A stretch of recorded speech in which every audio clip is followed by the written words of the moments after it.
വലിയ ആശങ്ക ഉണ്ടാക്കുന്ന വാർത്ത തന്നെയാണ്. ഷൊർണൂരിൽ നമ്മൾ സമാനമായ ഒരു സംഭവം കണ്ടതാണ്. അതിന് ഞെട്ടൽ മാറിയിട്ടില്ല. അപ്പോൾ ഒന്ന് ചൂടുപിടിച്ചു റെയിൽവേ. അതിനുശേഷവും ഇപ്പോഴും മദ്യപർക്കും ഇത്തരത്തിൽ ഏത് ലഹരി ഉപയോഗിക്കുന്നവർക്കും എങ്ങനെയും സഞ്ചരിക്കാവുന്ന ഒരു സംവിധാനമായി തീവണ്ടി മാറി. ഒരു സുരക്ഷയും അവിടെ ഒന്നുമില്ല എന്ന് പറയുന്നത് ഉണ്ടാക്കുന്ന ആശങ്ക ചെറുതല്ല.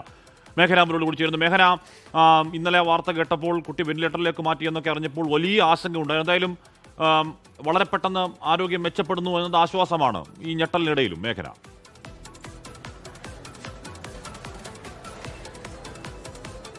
തീർച്ചയായും ഹാഷ്മി, ഇന്നലെ രാത്രി 8:40 ഈ കേരള എക്സ്പ്രസിൽ വെച്ച് ഈ സംഭവം ഉണ്ടാകുന്നത്. അതിനുശേഷം ഈ മണിക്കൂറുകളിലെല്ലാം ശ്രീകുട്ടിയുടെ, ആ പെൺകുട്ടിയുടെ ജീവന് വേണ്ടിയിട്ടുള്ള ഒരു പ്രാർത്ഥനയിൽ തന്നെയാണ്, അല്ലെങ്കിൽ ആ പെൺകുട്ടിയെ എങ്ങനെയെങ്കിലും ഒന്ന് ജീവിതത്തിലേക്ക് തിരിച്ചു വരണമെന്നുള്ള പ്രാർത്ഥനയിൽ തന്നെയാണ്. ഇപ്പോൾ ഞാൻ നിൽക്കുന്നത് തിരുവനന്തപുരം മെഡിക്കൽ കോളേജിലാണ്. ഇവിടെ പെൺകുട്ടി പ്രത്യേക മൾട്ടി സ്പെഷ്യാലിറ്റി ബ്ലോക്കിൽ ചികിത്സയിൽ തുടരുകയാണ്. ആന്തരിക രക്തസ്രാവം ഇപ്പോഴും ഉണ്ട്, പക്ഷേ അത് സ്റ്റേബിൾ ആണ്, അല്ലെങ്കിൽ അത് ഒരു കുട്ടി ഇപ്പോൾ ഒരു ആശങ്കപ്പെടേണ്ട സാഹചര്യമില്ല എന്നുള്ള കാര്യമാണ് ഇപ്പോൾ ആശുപത്രി വൃത്തങ്ങൾ അറിയിക്കുന്നത്. ഇപ്പോൾ പെൺകുട്ടിയുടെ മുത്തശ്ശി അടക്കമുള്ള ആളുകൾ ഇവിടേക്ക് എത്തിയിട്ടുണ്ട്. അതിവൈകാരികമാണ് നിമിഷങ്ങൾ. നമുക്കിപ്പോൾ നമ്മുടെ കൂടെ ചേരുന്നത് പെൺകുട്ടിയുടെ അയൽവാസിയാണ്. നമുക്ക് പെൺകുട്ടിയുടേതായിട്ടോ അല്ലെങ്കിൽ പെൺകുട്ടിയുടെ കുടുംബത്തിൻ്റെതായിട്ടോ ഒരു പ്രതികരണം ഇതുവരെ ലഭിച്ചിട്ടില്ല. ചേട്ടാ, പെൺകുട്ടിയുടെ ആരാണ്? ഒരു അടുത്ത ബന്ധു എന്ന് പറയാം. ഞങ്ങൾ അമ്മമ്മ ഒരു പടക്കെട്ട് തൊഴിലാളിയാണ്. ഇങ്ങനെ കെട്ടിക്കൊണ്ടിരുന്നപ്പോഴാണ് ഈ വിവരം അറിയുന്നത്. എപ്പോഴാണ് ഈ വിവരം അറിയുന്നത്? ഇന്ന് രാവിലെ ഒരു 8:30-9 മണിയാവും. അപ്പോഴാണ് വാർഡ് മെമ്പറാണ് വിളിച്ച് പറയുന്നത് ഇവരോട്. അങ്ങനെ അറിഞ്ഞു വന്നതാണ്. അമ്മൂമ്മയുടെ വീട്ടിലേക്ക് വന്നിട്ടുണ്ടായിരുന്നോ പെൺകുട്ടി? ഒരു 4 ദിവസം മുമ്പ് വന്നായിരുന്നു. വന്നിട്ട് പോകുന്നത് അമ്മൂമ്മയുടെ യാത്രയും പറഞ്ഞ് പോയതാണ്. തിരുവനന്തപുരത്ത് ഏതോ ഒരു ബന്ധുവുണ്ട്, കാണാൻ പോകുന്നു എന്ന് പറഞ്ഞ് പോയതാണ്. പിന്നെ ബാക്കിയുള്ളതൊന്നും അറിയില്ല. അത് എറണാകുളത്ത് പോകുന്നു എന്ന് പറഞ്ഞിട്ടുണ്ടായിരുന്നു നേരത്തെ അമ്മമ്മയോട്. പിന്നെ അവിടെ നിന്ന് ഇങ്ങോട്ട് വന്നതോ ഇവിടെ നിന്ന് അങ്ങോട്ട് പോയതോ ആയിരിക്കാം. അപ്പോഴാണ് ഈ സംഭവം. അതിലൊരു ആശയക്കുഴപ്പം, ആലുവയിൽ നിന്നാണ് പെൺകുട്ടി ടിക്കറ്റ് എടുത്തതെന്ന് പറയുന്നുണ്ട്. അപ്പോൾ ആലുവയിലാണോ പെൺകുട്ടി താമസം?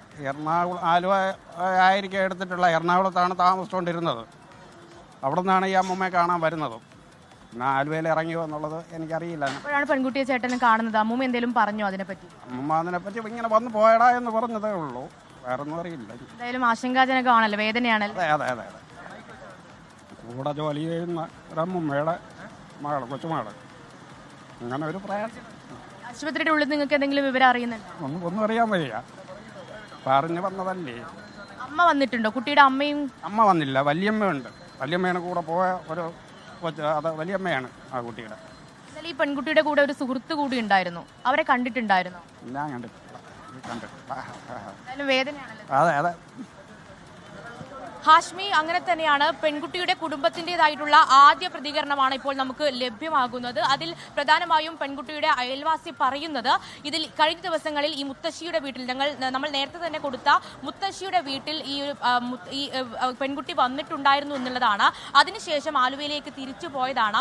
പിന്നീട് പെൺകുട്ടിയെക്കുറിച്ച് വിവരങ്ങളൊന്നും ഉണ്ടായിരുന്നില്ല എന്നുള്ളതാണ് പ്രധാനമായും പറയുന്നത്. അതിൽ ഇനി എന്താണ് കൂടുതൽ കാര്യങ്ങൾ, അതിൽ എന്തായാലും ഇപ്പോൾ തിരുവനന്തപുരം മെഡിക്കൽ കോളേജിൽ നിന്ന് ലഭിക്കുന്ന വിവരങ്ങൾ അനുസരിച്ച് പെൺകുട്ടിയുടെ ആരോഗ്യനില തൃപ്തികരമെന്ന് തന്നെയാണ്. അതിൽ വെന്റിലേറ്ററിന്റെ ഒരു സഹായമുണ്ട്, പക്ഷേ അതിൽ ആശങ്കപ്പെടേണ്ട ഒരു സാഹചര്യമില്ല. ആന്തരിക രക്തസ്രാവം ഉണ്ട്. അത് ഇന്നലെ വർക്കല സ്വകാര്യ ആശുപത്രിയിൽ നിന്ന് തിരുവനന്തപുരം മെഡിക്കൽ കോളേജിലേക്ക് 10:30 എത്തിക്കുന്നത്. ആ 10:30 എത്തിക്കുമ്പോൾ വലിയ ആശങ്കയുണ്ടായിരുന്നു, അല്ലെങ്കിൽ എങ്ങനെയായിരിക്കും ആ പെൺകുട്ടി അതിനെ അതിജീവിക്കുക എന്നുള്ള വലിയ ആശങ്കയുണ്ടായിരുന്നു. പക്ഷേ അതിൽ നിന്ന് ഒരു ചെറിയ കുറവ് വരുന്നു. ഇപ്പോൾ ഈ പെൺകുട്ടിയുടെ ആരോഗ്യനില തൃപ്തികരം, അല്ലെങ്കിൽ അപകടനില തരണം ചെയ്തു എന്ന് നമുക്ക് ഇപ്പോഴും പറയാൻ കഴിയില്ല. 48 മണിക്കൂർ നിരീക്ഷണത്തിലാണ്. ഈ ആന്തരിക രക്തസ്രാവത്തിന്റെ ആ ഒരു പ്രശ്നം ഒന്ന് കുറച്ചതിന് ശേഷം മാത്രമേ സർജറിയിലേക്കും മറ്റും പോകാൻ കഴിയുള്ളൂ. കൂടാതെ ഈ വയറിനും ശരീരത്തിന്റെ വിവിധ ഭാഗങ്ങളിലും ചതവുകളുണ്ട്.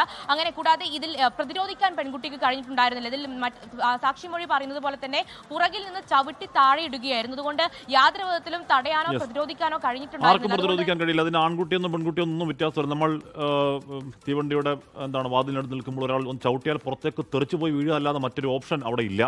അതുകൊണ്ട് ഈ കേൾക്കുന്ന വാർത്ത വലിയ ആശങ്ക ഉണ്ടാക്കുന്ന വാർത്തയാണ്. നമ്മൾ നേരത്തെ ഷൊർണൂരിൽ സമാനമായ വാർത്ത കണ്ടു. അതിന് ഞെട്ടലുണ്ട്. അത് കഴിഞ്ഞും ഒരു സുരക്ഷാ ക്രമീകരണങ്ങളൊന്നുമില്ല. RPF പോലീസോ ഒക്കെ ആ തീവണ്ടിയിൽ ഉണ്ടായിരുന്നോ എന്ന കാര്യം പരിശോധിക്കട്ടെ. ഇല്ലെങ്കിൽ അത് അതീവ ഗുരുതരമാണ്. പിന്നെ ലോകത്തെവിടെയായാലും ഏത് സമയത്തും 24 വാർത്തകളും ഓഗ്മെന്റഡ് റിയാലിറ്റി പാക്കേജുകളും എക്സ്പ്ലെയിനറുകളും വിശദമായി കാണാൻ ഞങ്ങളുടെ YouTube ചാനൽ നിങ്ങൾക്ക് സബ്സ്ക്രൈബ് ചെയ്യാം.